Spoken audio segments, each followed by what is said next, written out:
Hello दोस्तों, नमस्कार। आप सभी का बहुत बहुत स्वागत है हमारे YouTube चैनल कैरियर परिवार में। मैं मुकेश कुमार आप सबका बहुत बहुत स्वागत करता हूं। देखिए, हम लोग आज टेस्ट लेकर के आए हैं, टेस्ट नंबर 31। इसके पहले 30 टेस्ट आपका कंप्लीट हो गया है। आज होगा दोस्तों टेस्ट नंबर आपका 31। तो फटाफट आप लोग आ जाइए और आज की क्लास हम लोग शुरू किया जाए, है ना। इसके पहले देखिए, हम लोग 30 टेस्ट कंप्लीट कर लिए हैं। अगर पीछे वाला टेस्ट आप नहीं देखे हैं तो जरूर देखिएगा। कल जो क्लास हुई थी वो टेस्ट नंबर 30 हुआ था। ठीक है, 9 बजे से आपकी डेली क्लास होती है और इसमें AEDO और DEO की वैकेंसी जो आ रही है आपका, है ना, उसी की तैयारी फिलहाल यहाँ पर चल रही है।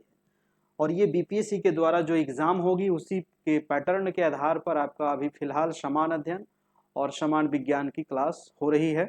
और जब ये आपका नोटिफिकेशन आ जाएगा तो उस आधार पे फिर आपकी क्लास चलेगी।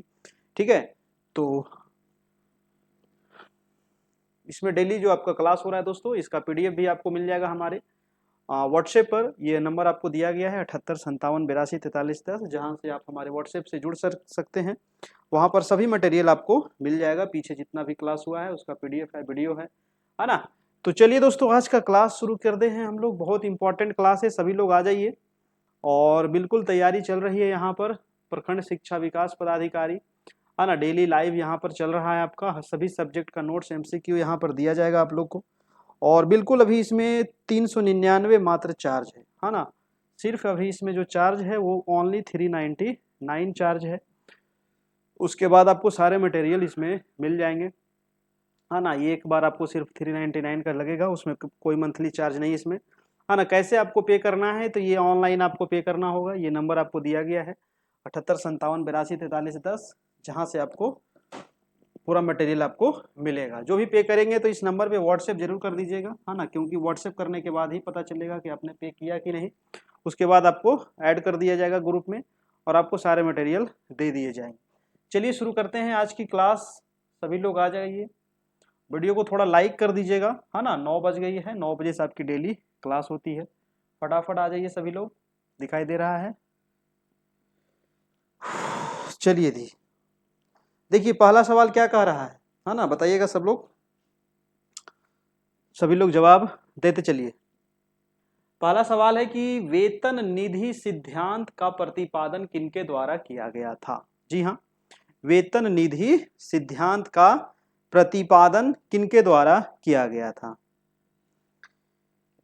अब ऑप्शन दिया गया है J.M. किन्स, JV से, या फिर J.R. हिक्स, या फिर J.S. मिन्हास।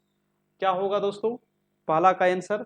वेतन निधि सिद्धांत, इसका प्रतिपादन कौन किए हैं, है ना। तो इसके प्रतिपादन करने वाले जो आपका अर्थशास्त्री हैं उनका नाम है J.R. हिक्स, है ना। उस आंसर क्या हो जाएगा आपका? ऑप्शन नंबर C हो जाएगा, बिल्कुल सही हो जाएगा। ठीक है, चलिए देखिए, J.R. हिक्स जो है ना, और भी कई सिद्धांत दिए हैं, जैसे कि ग्राहकों की मांग का सिद्धांत भी ये दिए हैं, इनके द्वारा दिया गया है ना। J.R. हिक्स के द्वारा ग्राहकों की मांग का सिद्धांत, मजदूरी निधि सिद्धांत भी इन्हीं के द्वारा दिया गया है ना। व्यवसाय चक्र का सिद्धांत, ठीक है, कल्याणकारी अर्थव्यवस्था का सिद्धांत भी इन्हीं के द्वारा दिया गया है।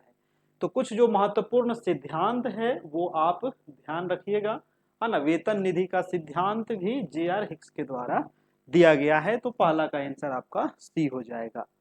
दूसरा नंबर सवाल है, आप लोग अपना जवाब भी देते चलिएगा। ठीक है, जवाब देने से आपको पता चलेगा कि हमको आ रहा है नहीं आ रहा है ना। गलत होगा कोई बात नहीं है, गलत होगा तभी एक दिन आपका सही भी होगा। ठीक है, तो गलत होने से घबराना नहीं है, ठीक ना। तो बस जवाब देते चलना है। चलिए दूसरा नंबर का जवाब दीजिएगा।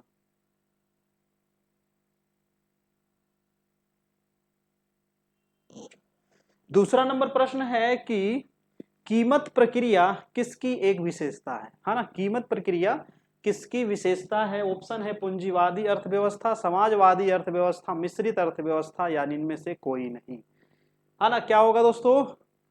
कीमत प्रक्रिया जो है किसकी एक विशेषता है? दूसरा का आंसर क्या होगा? देखिए, कीमत प्रक्रिया जो है ये पूंजीवादी अर्थव्यवस्था का विशेषता होता है? ऑप्शन नंबर ए हो जाएगा, पूंजीवादी अर्थव्यवस्था। पूंजीवादी अर्थव्यवस्था किसको कहते हैं, है ना? पूंजीवादी अर्थव्यवस्था किसके कहते हैं? मतलब कि वैसी अर्थव्यवस्था, है ना, जिसके उत्पादन का जो साधन है ना, वो उसका जो स्वामित्व है वो किस हाथ में होगा? तो निजी हाथों में होगा, है ना। उत्पादन के साधनों का जो स्वामित्व होगा वो किसके हाथ में होगा? निजी हाथ में होगा, वो पूंजीवादी है। समाजवादी किसको कहते हैं दोस्तों, है ना? समाजवादी किसको कहते हैं? तो उत्पादन के साधनों का जो स्वामित्व है वो सरकार के हाथों में होगा, और मिश्रित अर्थव्यवस्था जो है ये आपका निजी और सरकार दोनों के हाथ में होगा, उसको मिश्रित अर्थव्यवस्था कहते हैं। ठीक है, जैसे भारत कैसी अर्थव्यवस्था वाला देश है? तो भारत आपका मिश्रित अर्थव्यवस्था वाला देश है। ठीक है, तो ये आप यहां से ध्यान रखिएगा। कीमत प्रक्रिया किसकी विशेषता है? तो पूंजीवादी अर्थव्यवस्था का विशेषता है आपका। ऑप्शन नंबर ए हो जाएगा। जैसे कि विकसित जो देश होते हैं ना वो पूंजीवादी होते हैं आपका, जैसे आपका अमेरिका वगैरह है आपका। अगला प्रश्न देखिएगा, प्रश्न नंबर 3 तीसरा नंबर सवाल कह रहा है कि भारतीय रिजर्व बैंक द्वारा, है ना, भारतीय रिजर्व बैंक द्वारा बैंक दर में वृद्धि का निम्न में से क्या प्रभाव होगा? अब आरबीआई जो है वो बैंक दर निर्धारित करता है, आपका रेपो दर निर्धारित करता है ना। बैंक दर क्या होता है कि जिस पर आपको जो व्यवसायिक बैंक है ना, उनको ऋण दिया जाता है लंबी अवधि के लिए। ठीक है, तो ये आरबीआई के द्वारा निर्धारित किया जाता है। तो कह रहा है कि इससे क्या प्रभाव होगा, है ना, इससे क्या प्रभाव होगा? मुद्रा की पूर्ति या तरलता में कमी आएगी, मुद्रा की पूर्ति या तरलता में वृद्धि होगी, बैंकों की साख सृजन क्षमता में कमी होगी, या बैंकों की साख सृजन क्षमता में वृद्धि होगी। क्या होगा आपका तीसरा का आंसर बताइएगा। तीसरा का आंसर क्या होगा? तो ऑप्शन नंबर हो जाएगा आपका, मुद्रा की पूर्ति या तरलता में कमी आएगी और बैंकों की साख सृजन क्षमता में कमी आएगी, और कि ऑप्शन नंबर बी आपका सही हो जाएगा। ठीक है, बैंक दर में अगर वृद्धि किया जाएगा तो। ठीक है, चलिए भारतीय रिजर्व बैंक के बारे में थोड़ा सा जान लेते हैं दोस्तों कि भारतीय रिजर्व बैंक जो है भारत का एक केंद्रीय बैंक है, सेंट्रल बैंक है ना। और रिजर्व बैंक की स्थापना कब हुई थी? तो आपको पता है 1 अप्रैल 1935 को इसकी स्थापना होती है ना। ये कुछ महत्वपूर्ण जानकारी है, याद रखिएगा। 1 अप्रैल 1935 को इसकी स्थापना होती है ना। 1934 के एक्ट के तहत 1935 में इसकी स्थापना होती है ना। 1 जनवरी 1949 है ना, 1 जनवरी 1949 को इसका राष्ट्रीयकरण किया जाता है। ठीक है, तो ये भी डेट आप ध्यान में रखना है। आरबीआई का भी हेडक्वार्टर कहाँ है? तो इसका हेडक्वार्टर जो है वो है आपका मुंबई में, है ना। इसका हेडक्वार्टर जो है वो मुंबई में पड़ता है, ये भी याद रखिएगा। आरबीआई के वर्तमान में गवर्नर कौन है दोस्तों? ये क्वेश्चन काफी इंपॉर्टेंट है, संजय मल्होत्रा जी, है ना। अभी वर्तमान में जो गवर्नर हैं, इसके 26वें नंबर के गवर्नर हैं, वो नाम है संजय मल्होत्रा। इसके पहले थे शक्तिकांत दास जो 25वें नंबर के थे आपके, है ना। अभी जो है संजय मल्होत्रा हैं, 26 नंबर के हैं, है ना, वो आप ध्यान रखिएगा। ठीक है, एक क्वेश्चन पूछेगा कि आरबीआई के पहले गवर्नर कौन थे?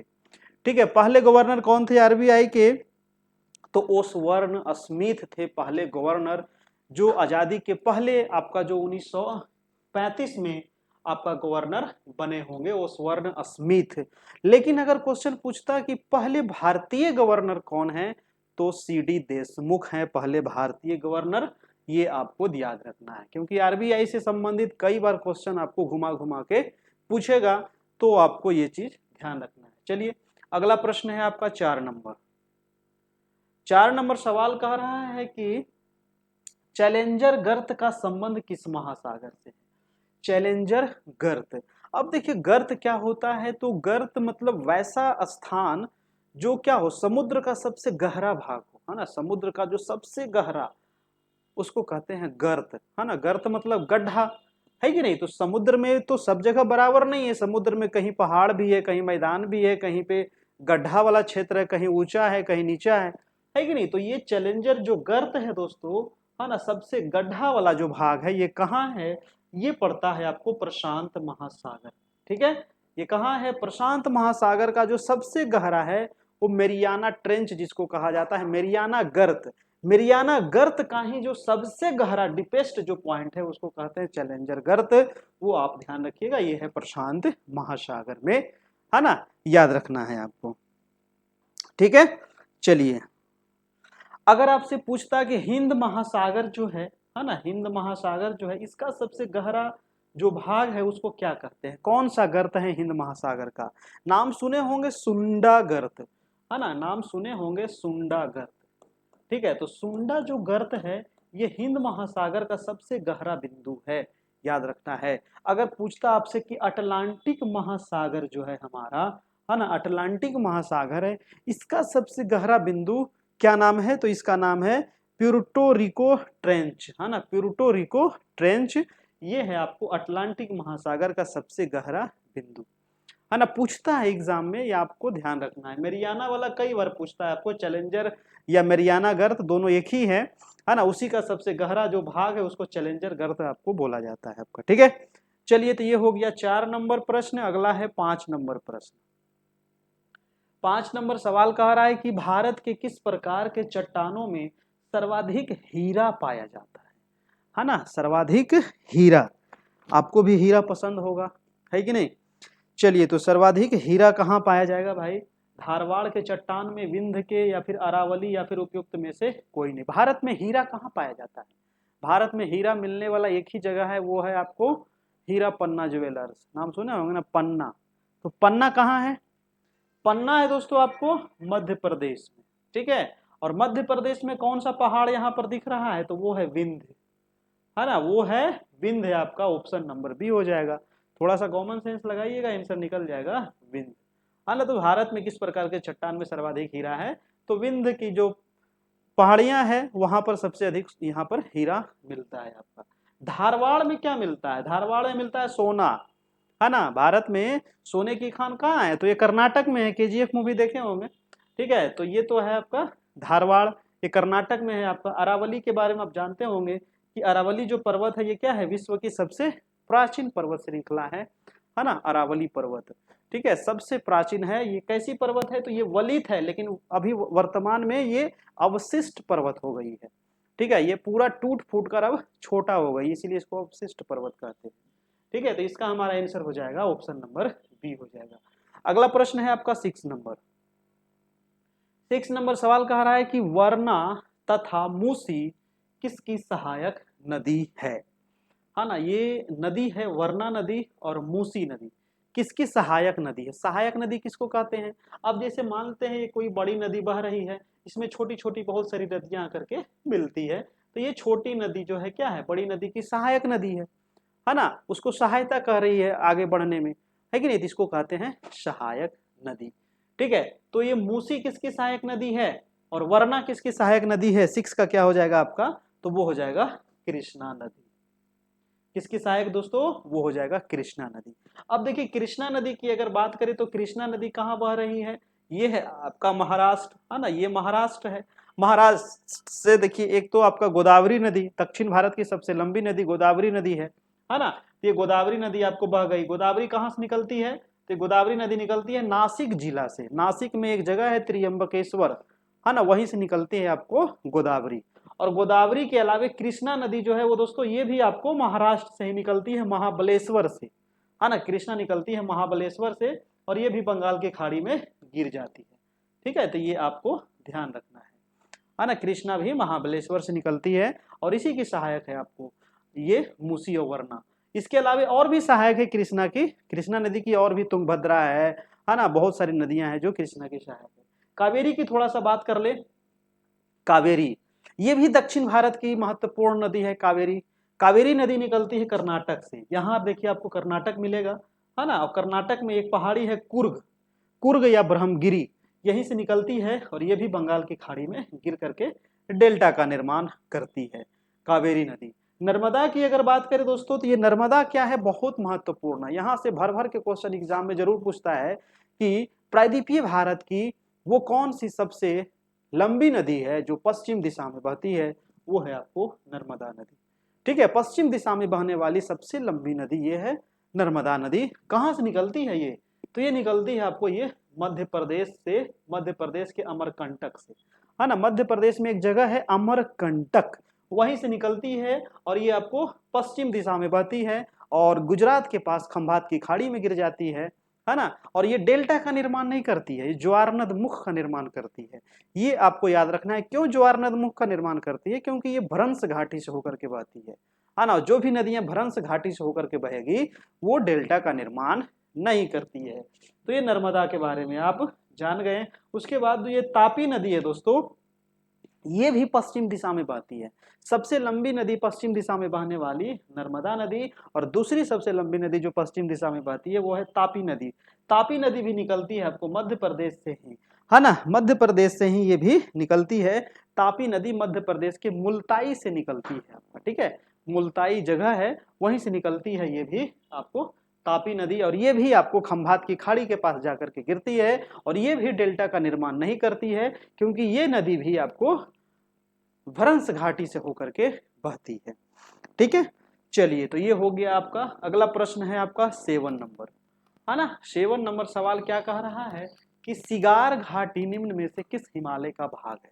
देखिए सिगार घाटी, सिगार घाटी ये किस हिमालय का भाग है। देखिए हिमालय के बारे में मैंने कई बार डिटेल से पढ़ाया हूं, अगर आप नहीं पढ़े हैं तो जाकर के हमारा पिछला क्लास देख लीजिएगा, ज्योग्राफी वाला, है ना, जो आपका ज्योग्राफी क्लास 6, 7, 8, 9, 10, 11, 12 पढ़ाया गया है आपका। ठीक है, वहां पर पूरा लाइन बाई लाइन आपको एनसीईआरटी बुक पढ़ाया गया था, उसमें पूरा आपको समझाया गया है हिमालय से संबंधित और फिर पूरा ज्योग्राफी आपको कंप्लीट।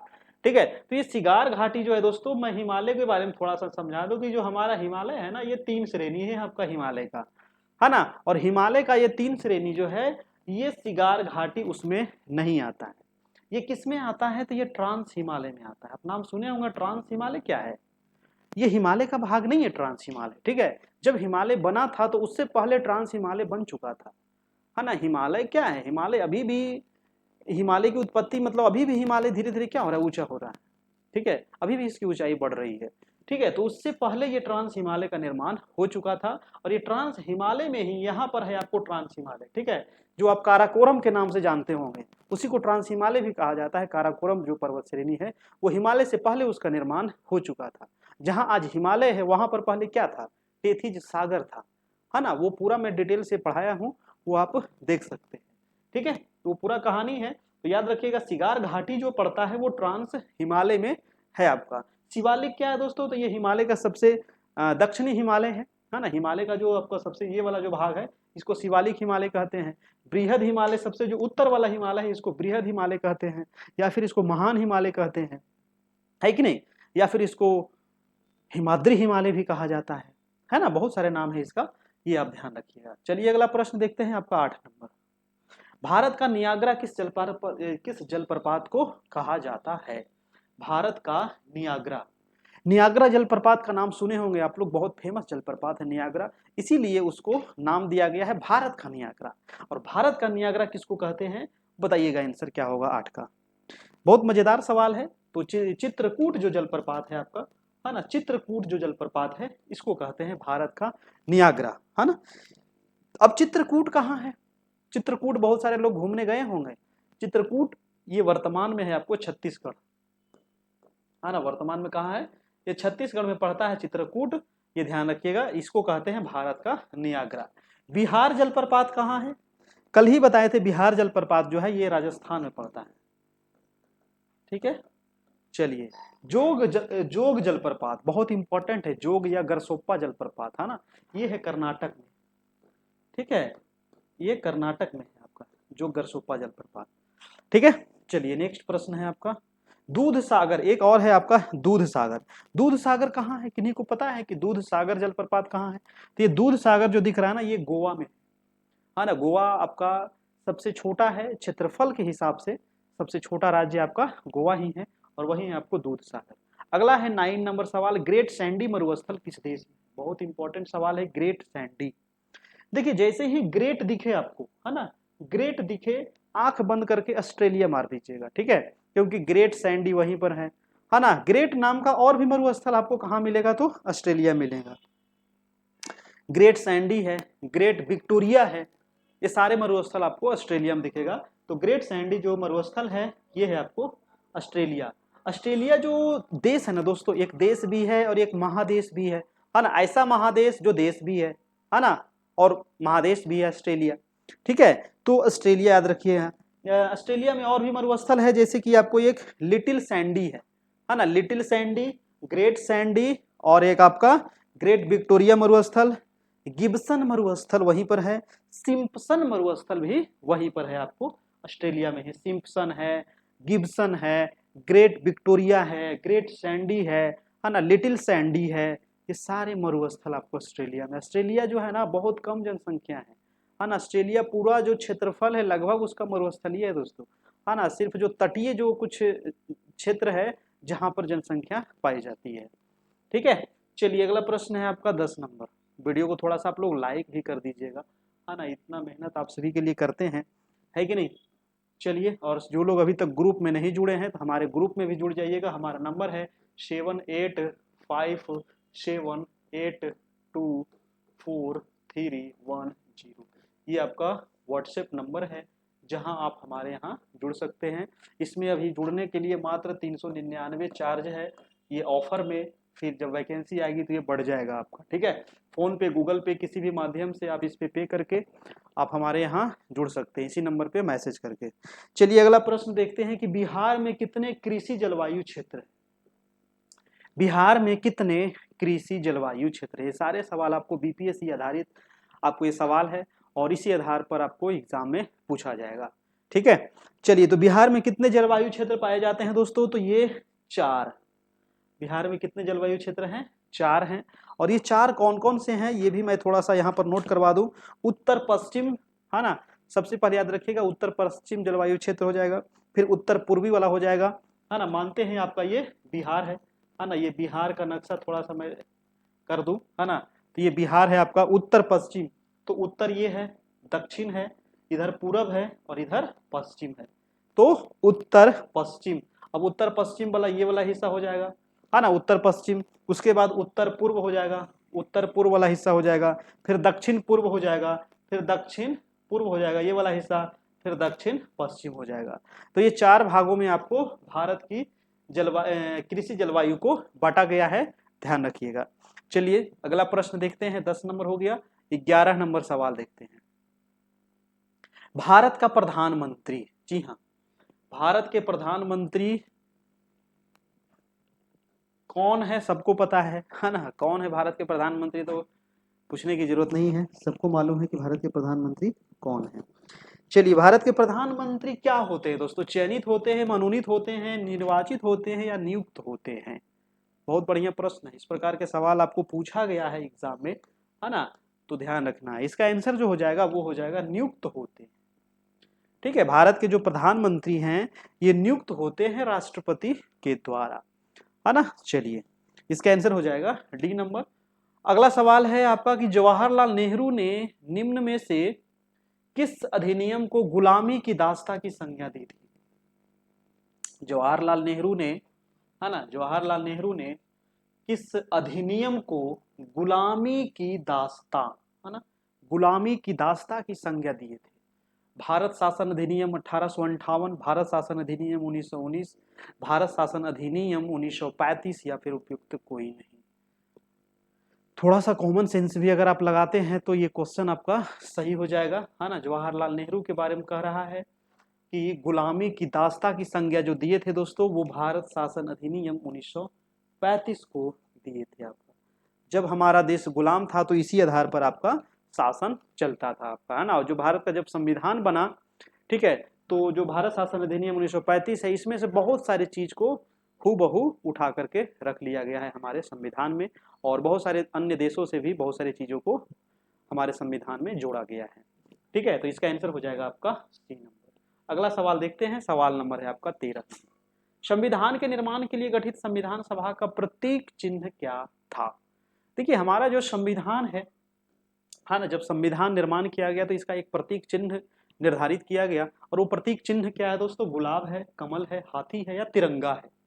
बताइएगा हमारा प्रतीक चिन्ह क्या है? प्रतीक चिन्ह क्या है ना? भारत का राष्ट्रीय चिन्ह तो अलग है, भारत का राष्ट्रीय चिन्ह तो अशोक स्तंभ आपको पता है, लेकिन संविधान के निर्माण के लिए पूछ रहा है, बहुत सारे लोग वो चीज खोज रहे होंगे, तो ये हो जाएगा हाथी आपका दोस्तों। संविधान के निर्माण के लिए यहाँ पर क्वेश्चन था, तो कंफ्यूज नहीं करना है, हाथी हो जाएगा आपका, ऑप्शन नंबर सी हो जाएगा। नेक्स्ट प्रश्न है आपका 14 नंबर, वन्य जीव का संरक्षण। वन्य जीव का संरक्षण किसके अंतर्गत आता है? बताइएगा, वन्य जीव का संरक्षण किसके अंतर्गत आता है? क्या होगा? मौलिक कर्तव्य। वन्य जीव, वन्य मतलब जो जंगल में जीव रहते हैं उसका संरक्षण करना हमारा कर्तव्य है सर, है ना, हमारा कर्तव्य है कि उसकी रक्षा करे, लेकिन सरकार ही रक्षा नहीं कर रही, सरकार अंधाधुंध पेड़ काटे जा रही है ना, रोड बनाने के लिए, सड़क बनाने के लिए, बहुत सारे। चलिए, तो ये वन्य जीव संरक्षण जो है दोस्तों, ये मौलिक कर्तव्य तो है ही हमारा, मौलिक अधिकार ये नहीं है, मौलिक अधिकार में नहीं आता है। राज्य के नीति निर्देशक तत्व तो ए और सी दोनों, क्या होगा 14 का? क्या होगा? देखिए 14 का ये नीति निर्देशक तत्वों में भी इसका वर्णन किया गया है, और मौलिक कर्तव्य भी हमारा बनता है कि हम वन्य जीव है उसका संरक्षण करें, है ना। तो ये आपका सी भी हो जाएगा और ए भी हो जाएगा। मौलिक अधिकार में ऐसा वर्णन नहीं है, तो इसीलिए इसका आंसर हो जाएगा आपका ऑप्शन नंबर डी हो जाएगा।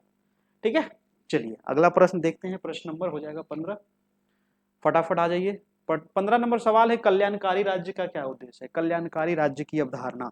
आप नीति निर्देशक तत्व तो पढ़े होंगे, है ना, नीति निर्देशक तत्व तो पढ़े होंगे, जिसमें आपको जो आयरलैंड से लिया गया है आपका अनुच्छेद 36 से लेकर के 51 तक इसका वर्णन किया गया है, भाग 4 में है ना, कल्याणकारी राज्य की अवधारणा का वर्णन किया गया है। ऑप्शन है कि कमजोर वर्गों के कल्याण का प्रबंध करना, या फिर कह रहा है कि अधिकतम लोगों का अधिकतम कल्याण करना। बढ़िया बढ़िया ऑप्शन ये लग रहा है। सभी नागरिकों को स्वस्थ सुविधा प्रदान करना। उपयुक्त में से कोई नहीं। क्या होगा? कल्याणकारी राज्य का क्या उद्देश्य है? कल्याणकारी का मतलब ही है दोस्तों अधिकतर, है ना, अधिकतम लोगों का अधिकतम कल्याण कर देना, है ना। तो इसका जो राइट आंसर हो जाएगा ऑप्शन नंबर बी।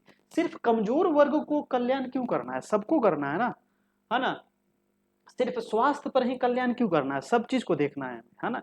इसीलिए जो हमारा जो राइट आंसर होना चाहिए वो ऑप्शन नंबर बी होना चाहिए। ठीक है, चलिए नेक्स्ट सवाल है आपका सवाल नंबर 16 नंबर। देखिए चैनल पर नए हैं, अभी तक चैनल को सब्सक्राइब नहीं किए हैं तो सब्सक्राइब भी कर लीजिएगा। 9 बजे से आपकी डेली क्लास होती है, और अभी तक ये 31वां टेस्ट है। इसके पहले 30 टेस्ट हो गया था, नहीं देखे तो प्लेलिस्ट में जाइए, वहाँ पर सारे टेस्ट आपको मिल जाएंगे, और ग्रुप में भी हम भेज दिए हैं, वहाँ से भी आप देख लीजिएगा। चलिए 16 नंबर सवाल कह रहा है दोस्तों कि भारत के किस राष्ट्रपति को दार्शनिक राजा कहा जाता है? भारत के वो कौन से राष्ट्रपति थे, है ना, जिनको दार्शनिक राजा कहा जाता है ना, दार्शनिक राजा का दर्जा दिया गया है दोस्तों। आखिर उनमें कुछ खास तो होगा, है ना, तो वो है आपको डॉक्टर राधाकृष्णन, है ना, डॉक्टर सर्वपल्ली राधाकृष्णन। और इनके जन्मदिन पर हम लोग क्या मनाते हैं? शिक्षक दिवस मनाते हैं, है ना।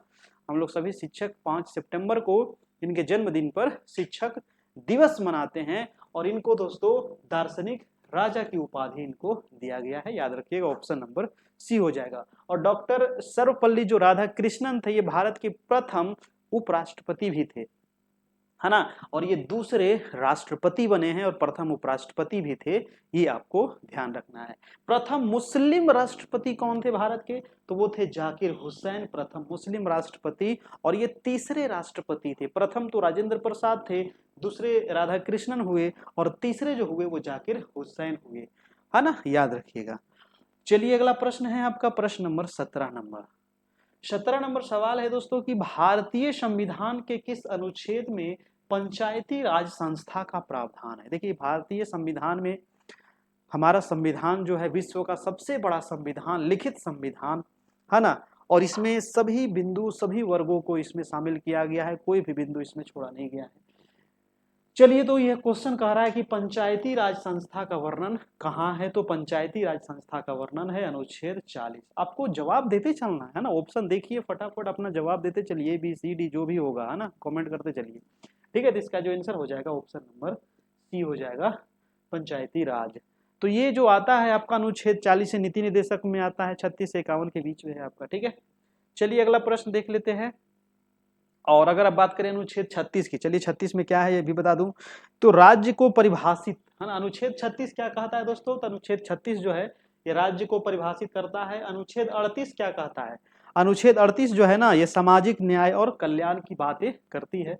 और अनुच्छेद 40 में जो है वो आपका क्या है, पंचायती राज संस्था का वर्णन किया गया है। अगला सवाल है आपका सवाल नंबर 18। कह रहा है कि पंचायत को, यदि पंचायत को, है ना, प्रश्न है कि यदि पंचायत को भंग किया जाता है तो उसका चुनाव कितने समय के भीतर करवाया जाना अनिवार्य है। अगर पंचायत भंग हो गया किसी कारण से, है ना, तो कितने समय के अंदर उसका चुनाव कर सकते हैं। अगर लोकसभा भंग हो गया, मान लीजिए लोकसभा भंग हो गया, तो उसका चुनाव कितने समय के भीतर कराएंगे, तो वो हो जाएगा 6 महीना। ठीक है, याद रखिएगा 6 माह के अंदर उसका चुनाव कराना जरूरी है ना, ये आप ध्यान रखिएगा, ऑप्शन नंबर सी। नेक्स्ट है आपका 19 नंबर। कह रहा है कि किस समिति ने, है ना, किस समिति ने भारत में लोकपाल की नियुक्ति का सुझाव दिया था। लोकपाल, अब लोकपाल क्या होता है, लोकपाल का काम क्या होता है, बहुत इंपॉर्टेंट है ना, बताइएगा। प्रश्न है आपका 19 नंबर की, भारत में लोकपाल की नियुक्ति का सुझाव किसने दिया था। तो लोकपाल की नियुक्ति का सुझाव देने वाले जो थे वो थे आपको प्रशासनिक सुधार आयोग, ऑप्शन नंबर डी, है ना, प्रशासनिक सुधार आयोग। लोकपाल का क्या कार्य होता है दोस्तों, तो लोकपाल का कार्य होता है भ्रष्टाचार की रोकथाम करना। भारत में जो भ्रष्टाचार हो रही है, लेकिन क्या लगा है आपको कि भ्रष्टाचार रुकी है, नहीं, भ्रष्टाचार न रुकी है न कभी रुकेगी, ये चलते रहेगी निरंतर। ठीक है, क्योंकि सरकार ही भ्रष्ट है। चलिए, तो इसका आंसर हो जाएगा आपका लोकपाल। जब तक लोग नहीं सुधरेगा ना, भ्रष्टाचार नहीं सुधर सकता है। ठीक है, जनता ही भ्रष्ट है तो सरकार क्या कर सकती है, सरकार मजबूर है। तो भ्रष्टाचार हो जाएगा आपका रोकथाम के लिए लोकपाल का नियुक्ति का सुझाव दिया गया था प्रशासनिक सुधार आयोग के द्वारा। अगला प्रश्न है आपका प्रश्न नंबर 20 नंबर। पन्ना लाल घोष, नाम सुने होंगे पन्ना लाल घोष, ये क्या थे, पन्ना लाल घोष क्या बजाते थे, शहनाई या सरोद या फिर बांसुरी या फिर तबला बजाते थे, पन्ना लाल घोष। तो पन्ना लाल घोष जो थे दोस्तों ये बांसुरी वादक थे आपका। ठीक है, ये बांसुरी वादक थे, बहुत इंपॉर्टेंट है, कई बार एग्जाम में पूछा गया है पन्ना लाल घोष के बारे में। शहनाई वादक, प्रमुख जो शहनाई वादक हैं हमारे बिस्मिल्लाह खान, नाम सुने होंगे, शहनाई वादक बिस्मिल्लाह खान को कौन नहीं जानता, है ना, हमेशा एग्जाम में पूछता है बिस्मिल्लाह खान किस चीज से संबंधित है, शहनाई वादक, है ना। सरोद वादक, सरोद वादक के बारे में आप ध्यान रखिएगा, है ना, अमजद अली खान, अमजद अली खान बहुत प्रसिद्ध नाम है अमजद अली खान, ये सरोद वादक है। ठीक है, याद रखना है। चलिए अगला प्रश्न है, तबला वादक भी बहुत सारे लोग हैं, है ना। 21 नंबर सवाल देखिएगा, कह रहा है कि राष्ट्रीय कैडेट कोर एनसीसी, जी हाँ दोस्तों, आपके स्कूल में भी होगा एनसीसी, है ना, और टीचर होंगे जो एनसीसी को संभालते होंगे स्कूल में। बताइएगा कि राष्ट्रीय कैडेट कोर जो है एनसीसी की स्थापना किस वर्ष हुई थी, है ना। तो एनसीसी की स्थापना हुई थी आपका 1948 ईस्वी में। ठीक है, 1948 में हुई थी, 16 जुलाई, पूरा डेट भी ध्यान रखिएगा, 16 जुलाई 1948, हमारे स्कूल में भी है ना। और उसका हम ही है केयर टेकर फिलहाल, अभी एएनओ बनने वाले हैं, कुछ दिन में एएनओ भी बन जाएंगे। ठीक है, एएनओ का इंटरव्यू वगैरह हो गया है, बस उसका ट्रेनिंग करना है। चलिए, तो इसका आंसर हो जाएगा आपका ऑप्शन नंबर ए हो जाएगा।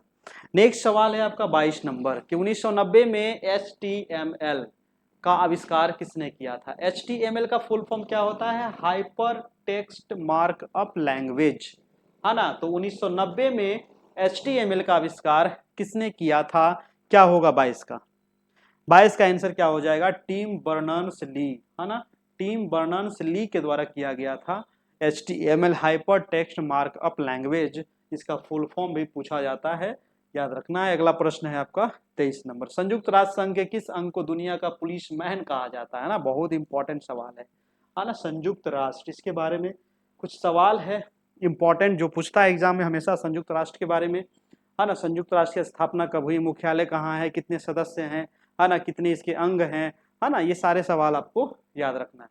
तो दुनिया का पुलिसमैन कहा जाता है दोस्तों, किसको कहा जाता है, तो ये दुनिया का पुलिसमैन इसलिए कहा जाता है सुरक्षा परिषद को, है ना। दुनिया का इसलिए इसमें नाम जोड़ दिया क्योंकि इसमें लगभग विश्व के सभी देश जुड़े हुए हैं, है ना, 193 देश इसमें जुड़े हुए हैं।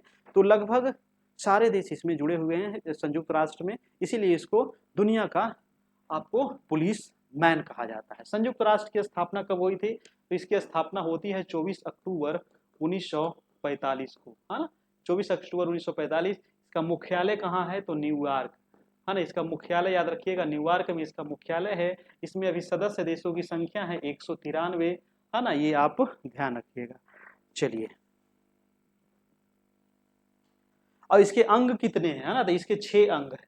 संयुक्त राष्ट्र के कितने अंग हैं? 6 अंग हैं। उसी में से आपका महासभा है, सचिवालय है, सचिव आपका सुरक्षा परिषद है ना, अंतर्राष्ट्रीय न्यायालय है, बहुत सारे चीज है आपका। ठीक है, चलिए अगला प्रश्न है आपका 24 नंबर कि कांची के मुक्तेश्वर मंदिर का निर्माण किस शासक के द्वारा करवाया गया था? कांची के मुक्तेश्वर मंदिर, बताइएगा दोस्तों, किसने निर्माण किया था कांची के मुक्तेश्वर मंदिर का? कृष्ण प्रथम, नंदी वर्मन द्वितीय, कृष्ण द्वितीय या फिर नरसिंह वर्मन द्वितीय के द्वारा क्या होगा? तो आंसर हो जाएगा आपका कांची के मुक्तेश्वर मंदिर नंदी वर्मन द्वितीय के द्वारा ये किया गया था। याद रखना है, कई बार पूछा गया प्रश्न है। अगला प्रश्न है कि मेगास्थनीज ने भारतीय समाज को कितने भागों में विभाजित किया था? मेगास्थनीज, है ना, बहुत इंपॉर्टेंट मेगास्थनीज दोस्तों। मेगास्थनीज एक यूनान का राजदूत था, है ना, कहाँ का राजदूत था? यूनान का। और ये आया था आपको चंद्रगुप्त मौर्य के दरबार में, मेगास्थनीज, है ना। मेगास्थनीज किसके दरबार में आया था? चंद्रगुप्त मौर्य को। और इन्होंने भारत जब आया तो इन्होंने एक पुस्तक लिखा, उस पुस्तक का नाम इंडिका है। और इंडिका में उन्होंने भारत के बारे में बढ़िया से वर्णन किया, जबरदस्त वर्णन किया, चंद्रगुप्त मौर्य के बारे में वर्णन किया। तो वही कह रहा है कि भारतीय समाज को इन्होंने कितने भागों में बांटा था, विभाजित किया था? 4, 6, 7, 9, क्या होगा 25 का? 25 का हो जाएगा 7, ऑप्शन नंबर सी हो जाएगा दोस्तों। ठीक है, चलिए नेक्स्ट सवाल है आपका, अगला प्रश्न है 26 नंबर की स्वामी विवेकानंद के द्वारा बेलूर मठ की स्थापना कब की गई थी? स्वामी विवेकानंद, है ना, बेलूर मठ की स्थापना किसके द्वारा हुआ? तो विवेकानंद जी के द्वारा किया गया था बेलूर मठ की स्थापना। और ये कहाँ किया गया था? वेस्ट बंगाल में, है ना, बेलूर मठ कहाँ है? वेस्ट बंगाल में है। और कब किया गया था? ये काफी इंपॉर्टेंट है, 1897। कल भी एक सवाल आया था आपका, ये काफी सब प्रश्न हमेशा एग्जाम में पूछते रहता है ना, ये सब क्वेश्चन आपको रिपीट होते रहेगा। 1897 में आपका। ठीक है, चलिए, क्वेश्चन रिपीट होने से ये होता है ना कि आपको याद हो जाता है, तो रिपीट होना भी बहुत जरूरी है। नेक्स्ट है कि किस गवर्नर जनरल के कार्यकाल के दौरान नेटिव मैरिज एक्ट को पारित किया गया था? जी हाँ दोस्तों, नेटिव मैरिज एक्ट, है ना, नेटिव मैरिज एक्ट, जो शादी वाला एक्ट पारित किया गया था, वो कौन सा गवर्नर जनरल था? लॉर्ड कैनिंग था, नॉर्थ ब्रुक था, लॉर्ड इरविन था, लॉर्ड डलहौजी था। क्या होगा 27 का?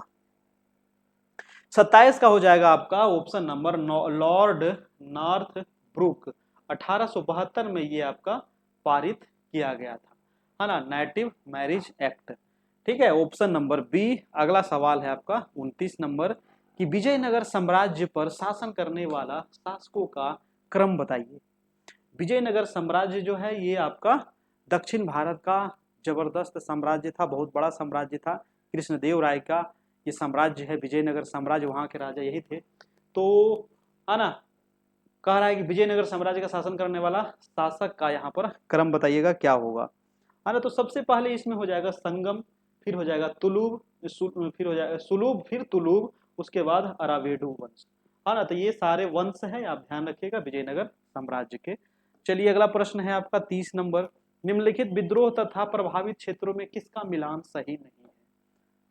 अब मिलान बताना है किसका सही नहीं है ना। ये विद्रोह महत्वपूर्ण विद्रोह है, जैसे फकीर विद्रोह, अहोम विद्रोह, चुआर विद्रोह या तेभागा विद्रोह। तो वो कौन सा विद्रोह यहाँ पर सुमेलित नहीं है ना, क्या होगा? देखिए, फकीर विद्रोह बंगाल में हुआ था, अहोम विद्रोह असम में हुआ था, चुआर विद्रोह झारखंड में नहीं हुआ था, तेभागा विद्रोह बंगाल में हुआ था। चुआर विद्रोह कहाँ हुआ था? चुआर विद्रोह भी दोस्तों हुआ था बंगाल में ही, है ना, चुआर विद्रोह भी बंगाल में ही हुआ था।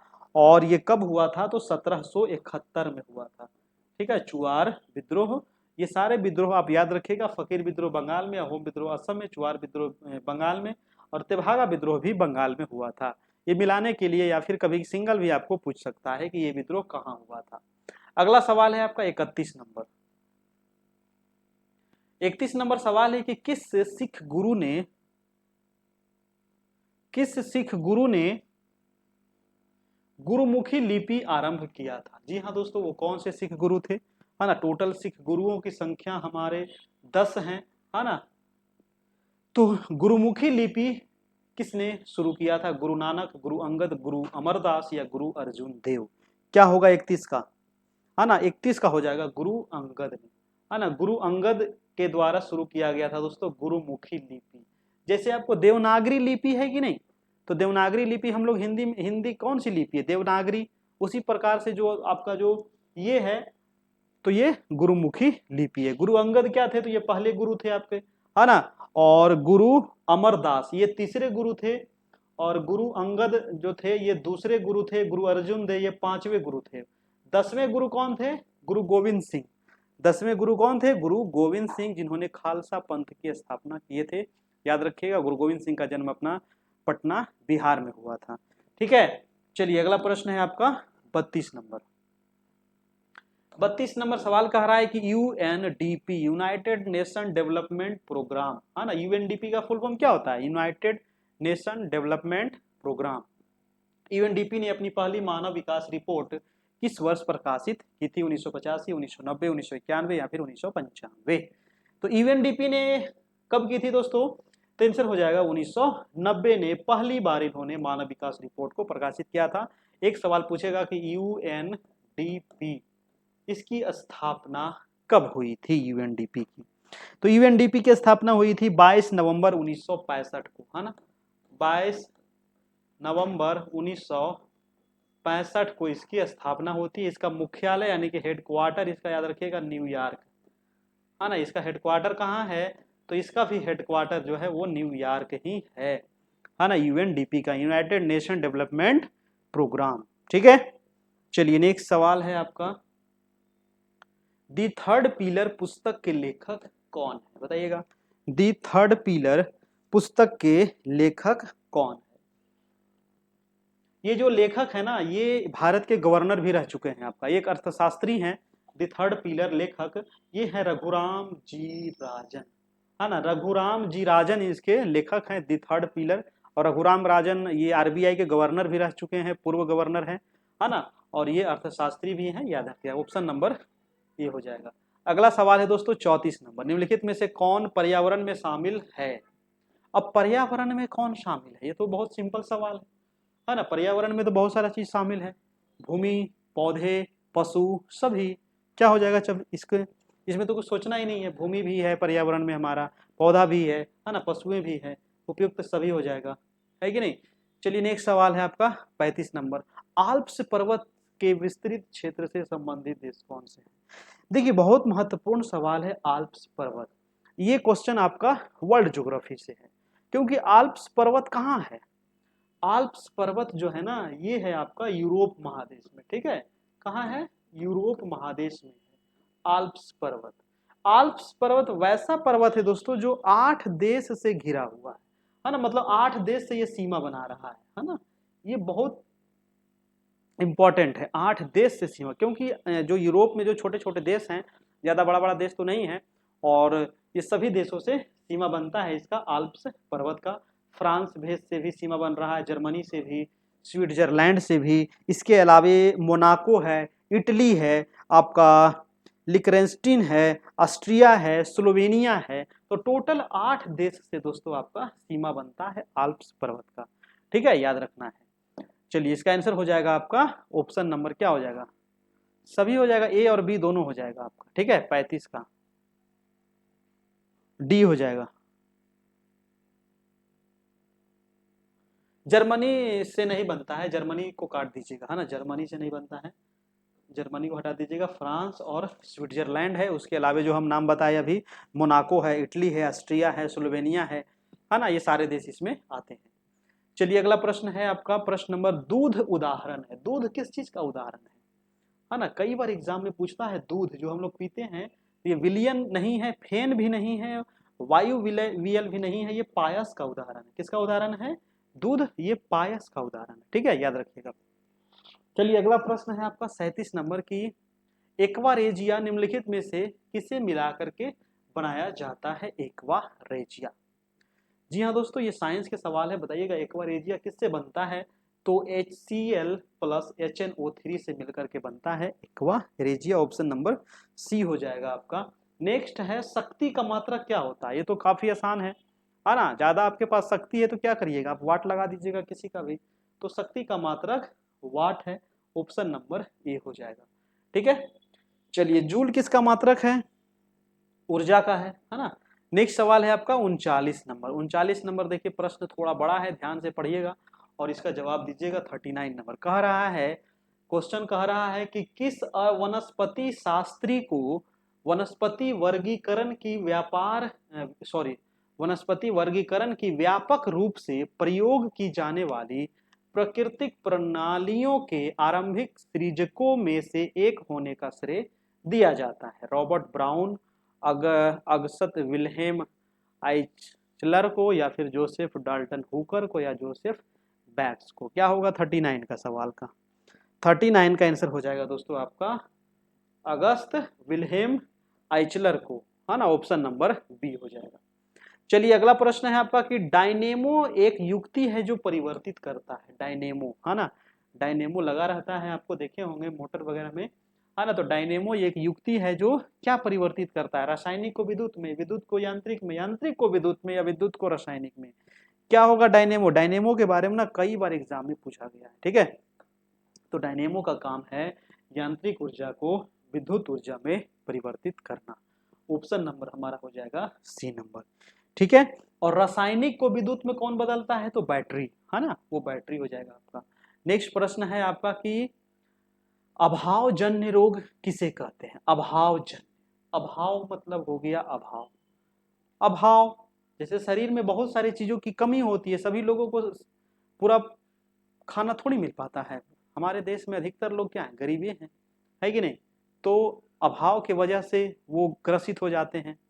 तो प्रोटीन की कमी से होने वाले रोग को अभावजन्य रोग कहते हैं, या विटामिन की कमी से, या फिर पोषक तत्वों के अभाव के कारण होने वाले रोग को, या फिर कालाजार को? क्या होगा 41 का? 41 का जो प्रोटीन विटामिन नहीं होगा, यहाँ पर जो होगा पोषक तत्व के अभाव के कारण होने वाला जो रोग है उसको कहते हैं अभावजन्य रोग। ऑप्शन नंबर सी हो जाएगा 41 का। अगला प्रश्न है आपका, निम्न पर विचार कीजिए। अब यहाँ पर ऑप्शन दिया गया है दोस्तों, इस पर हमको विचार करना है। क्या विचार करना है? कह रहा है कि यह मानव शरीर की दूसरी सबसे बड़ी ग्रंथि है, और कह रहा है कि यह विशेष प्रकार की कोशिकाओं से क्षारीय रस स्रावित करता है। वो कौन सा है? उपयुक्त में से किससे संबंधित है? प्लीहा से, लीवर से, लाल ग्रंथि, अग्नाशय से, है ना। मनुष्य का सबसे बड़ा ग्रंथि कौन सा है? वो तो लीवर है, मनुष्य का सबसे बड़ा। तो यहाँ पर दूसरा दे रहा है, दूसरा सबसे बड़ा कौन सा है? पहला तो लीवर पता है, लेकिन दूसरा है अग्नाशय, ठीक है। और ये एक विशेष प्रकार की कोशिकाओं से क्षारीय रस स्रावित करता है, तो इसीलिए हमारा इसका जो आंसर हो जाएगा वो अग्नाशय ही हो जाएगा। लीवर क्या है? तो सबसे बड़ी ग्रंथि है जिसको यकृत भी कहते हैं, है कि नहीं? चलिए तो इसका आंसर हो जाएगा डी नंबर। अगला प्रश्न है आपका प्रश्न नंबर 43 नंबर। आ जाइए 43 नंबर सवाल पर।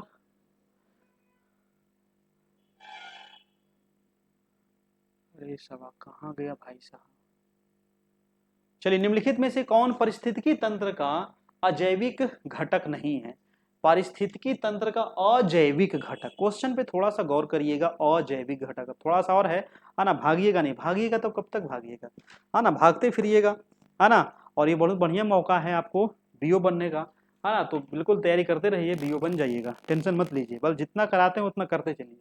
कौन पारिस्थितिक तंत्र का अजैविक घटक है? अजैविक घटक बस पूछ रहा है। क्या होगा दोस्तों? जीव, जीव तो जैविक घटक है ना।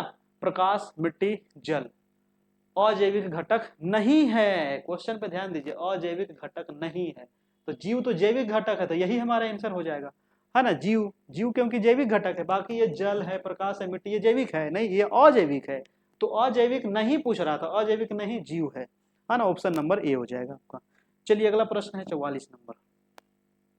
44 नंबर क्वेश्चन देखिए बहुत बढ़िया है, थोड़ा सा यहाँ पर दे दिया गया है, इसको थोड़ा सा पढ़ना पड़ेगा। लेकिन पढ़ लीजिएगा ना तो क्वेश्चन बन जाएगा। बहुत सारे लोग क्या करते हैं, अरे बाप रे 4 लाइन के क्वेश्चन है, कौन पढ़ेगा, है ना, समय बर्बाद हो जाएगा, 2 मिनट बनेगा कि नहीं बनेगा, पहले ही सोच लेते हैं। पढ़ लीजिएगा तुरंत बन जाएगा, है ना, इसमें कुछ नहीं है। कह रहा है कि अनुवंशिक, है ना, अनुवंशिक विकारों के संदर्भ में निम्नलिखित पर विचार कीजिए। चलिए विचार करते हैं। कह रहा है कि एक महिला वर्णांध है, मतलब कि वर्णांध मतलब समझते हैं ना, मतलब कि जो कलर ब्लाइंडनेस है, कलर ब्लाइंडनेस, ठीक है, वर्णांध मतलब कलर ब्लाइंडनेस, है ना, उसको लाल और हरा में फर्क नहीं पता चलता है ना, जो जिसको कलर ब्लाइंडनेस होता है दोस्तों, उसको रेलवे में नौकरी नहीं हो पाता, वो ड्राइवर नहीं बन पाएगा, है ना, क्योंकि ठोक देगा फिर ले जाकर के ट्रेन को, उसको पता ही नहीं चलेगा कि रेड सिग्नल है कि ग्रीन है ना, तो ये चीज, तो वो वर्णांध है। कह रहा है एक महिला वर्णांध है पर उसका पति वर्णांध नहीं है, पति सही है, चलो ठीक है।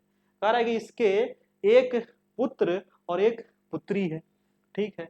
कह रहा है कि इस संदर्भ में निम्नलिखित में से कौन से कथन के सही होने की संभावना सर्वाधिक है ना, पत्नी वर्णांध है, पति वर्णांध नहीं है, उसके 2 बच्चे हैं, एक बेटा और एक बेटी है, तो बेटा बेटी में वर्णांधता होने की क्या संभावना है, ये क्वेश्चन है ना। ऑप्शन कह रहे हैं कि दोनों संतान वर्णांध से ग्रस्त होंगे, दोनों संतान वर्णांध नहीं होंगे, पुत्री वर्णांध किंतु पुत्र वर्णांध नहीं होंगे, पुत्र वर्णांध किंतु पुत्र वर्णांध नहीं होंगे। देखिए एक इसका जो पति है ये वर्णांध नहीं है, तो इसका जो आंसर हो जाएगा दोनों वर्णांध नहीं होंगे, है ना, ऑप्शन नंबर बी हो जाएगा, है कि नहीं, ऑप्शन नंबर बी हो जाएगा, 44 का ऑप्शन नंबर बी हो जाएगा, ठीक है। यानी कि कलर ब्लाइंडनेस जो बच्चा उनका होगा उनमें नहीं होगा, है ना, इस नंबर बी हो जाएगा।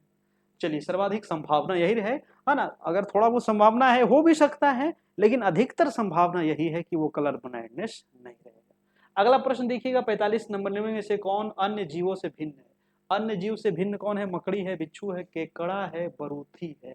अब अन्य जीव से भिन्न बताना है, 45 का क्या करना है, 45 केकड़ा है, मकड़ी है, बिच्छू है, बरूथी है, इसका आंसर हो जाएगा दोस्तों केकड़ा। केकड़ा क्या है, ये अन्य से भिन्न है, यहाँ पर ऑप्शन के अनुसार, रीजनिंग पे आधार पर भी इसको आप छाड़ सकते थे, है ना, ऑप्शन नंबर सी हो जाएगा। अगला सवाल है 46 नंबर, 46 कह रहा है कि फूल के प्रजनन का भाग कौन सा होता है। देखिए फूल, जो फूल होता है इसका प्रजनन, है ना, सभी चीजों का प्रजनन होता है भाई, तो फूल का भी प्रजनन होगा, इसका भी कुछ एक भाग होगा, है ना, तो इसका भाग कौन सा है, पुंकेसर और कार्पलस या फिर कैलिक्स या कार्पलस या फिर कैलिक्स और कोरोला या कोरोला और पुंकेसर, क्या होगा 46 का, 46 का हो जाएगा हमारा ए नंबर पुंकेसर और कार्प, ऑप्शन नंबर ए हो जाएगा। चलिए अगला प्रश्न है 47 नंबर की, ज्वार निम्न में से किस कुल का फसल है, ज्वार। अब ज्वार तो फसल है ना, नाम सुने होंगे ज्वार, है ना, ये ज्वार बाजरा होता है ना, ज्वार बाजरा, तो ज्वार किस कुल का फसल है ना, हम लोग भी कुल के हैं तो ये भी तो किसी कुल का होगा, ठीक है, तो ज्वार किस कुल का है, तो ज्वार जो है ये ग्रैमिनी कुल का, याद रखना है ग्रैमिनी कुल। कह रहा है कि ग्लूकोज के पूर्ण अपघटन से कितने एटीपी अणु उत्पन्न होते हैं, है ना, ग्लूकोज के पूर्ण अपघटन से कितने एटीपी अणु उत्पन्न होते हैं, 11, 12, 36, 38, तो राइट आंसर हो जाएगा 38, ठीक है, ऑप्शन नंबर डी। अगला सवाल है 49 नंबर की, निम्न में से कौन सही कथन नहीं है। देखिए इसके बाद कुछ लास्ट में वन लाइनर भी है जो महत्वपूर्ण, हम डेली 10-20 वन लाइनर लेकर के आते हैं, उसको भी जरूर आप देखते चलिएगा, ठीक है। बताइए इसका आंसर क्या होगा।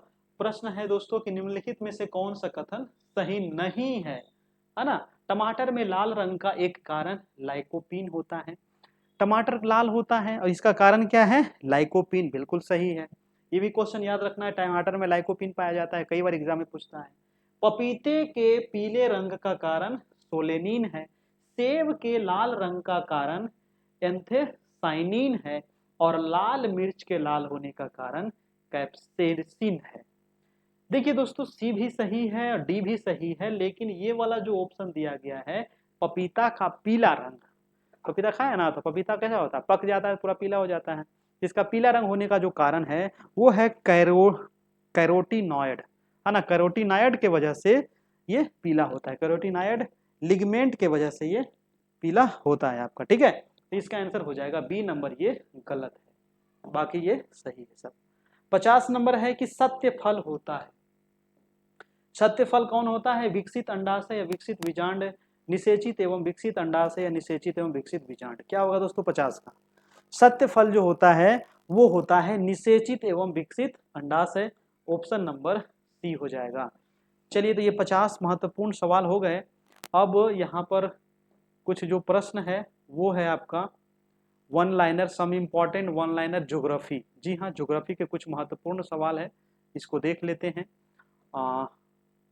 बस 2 मिनट लगेगा आपका, है ना, उसके बाद ये क्लास आपकी समाप्त हो जाएगी। और जो लोग अभी तक वीडियो को लाइक नहीं किए हैं, लाइक कर दीजिएगा। चैनल पर नए हैं तो चैनल को सब्सक्राइब कर लीजिएगा। चलिए दोस्तों, तो कह रहा है वन लाइनर की गिरना, कह रहा है कि गिरना सिंचाई परियोजना कहाँ है? तो ये गिरना जो है ये महाराष्ट्र में पड़ता है ना। गिरना सिंचाई परियोजना बहुत इंपॉर्टेंट ये सिंचाई परियोजना है, गिरना महाराष्ट्र में है ना। अगला है कि पंबा सिंचाई परियोजना कहाँ है? तो ये केरल में है ना। पंबा सिंचाई परियोजना केरल में है। भारत में राष्ट्रीय जल संसाधन परिषद का गठन कब हुआ? 1993 में हुआ था।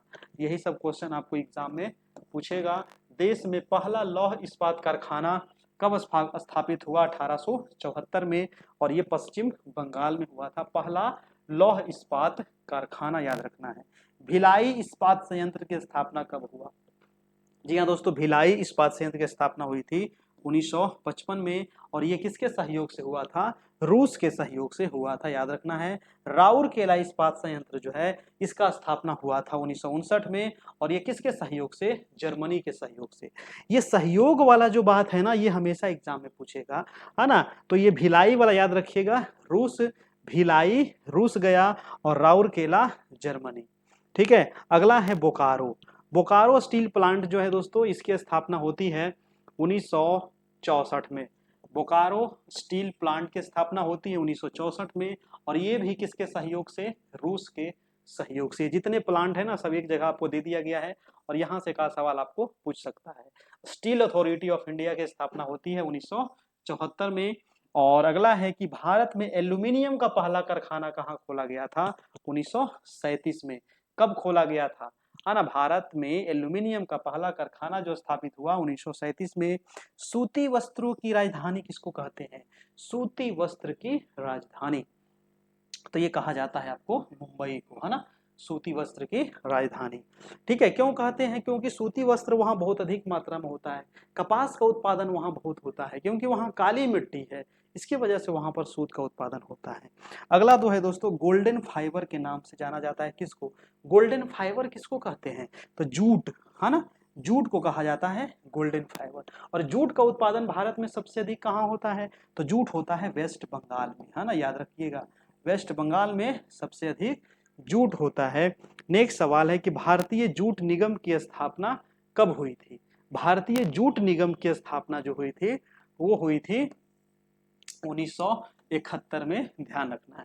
एसोसिएट सीमेंट कंपनी एसीसी की स्थापना हुई 1936 में, है ना। एसीसी सीमेंट आप देखे होंगे, मध्य प्रदेश का नेपा नगर, है ना, ये किस लिए प्रसिद्ध है? कई बार एग्जाम में आया है। मध्य प्रदेश का नेपा नगर किस लिए प्रसिद्ध है?